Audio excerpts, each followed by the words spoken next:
Well, this is an interesting thing. I tried to do this several ways. This is kind of weird what I'm doing here. Anyway, this is Elberta Beach, and it's probably around 1950, after the war. And after the war, the guys came home from the war looking for a place to live. They got married.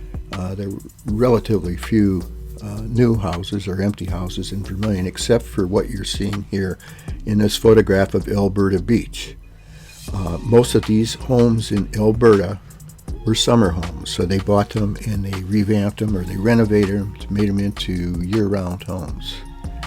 And so that's kind of like the way it looked after they got home, and they were changing things.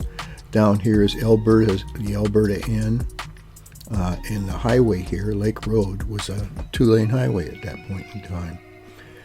When they expanded the highway, made it into 4 lanes, and they moved the Elberta Inn back, so it's closer to this house back in here, and it's right almost next to this building over here. Elberta was named because of the peach orchards that were across the street in this area here. There's a shopping center over there now today, and the post office is over here. The post office is about right here.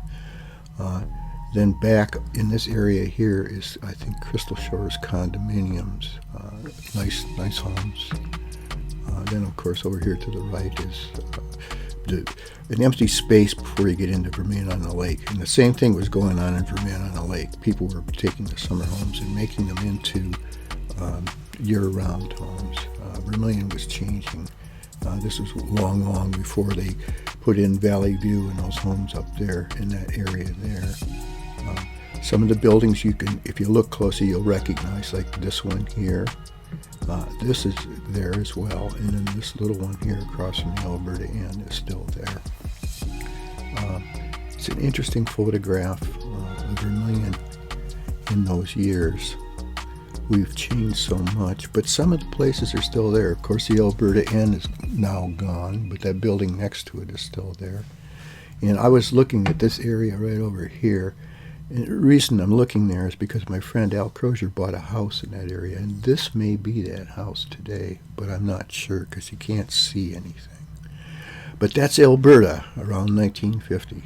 Nice photograph.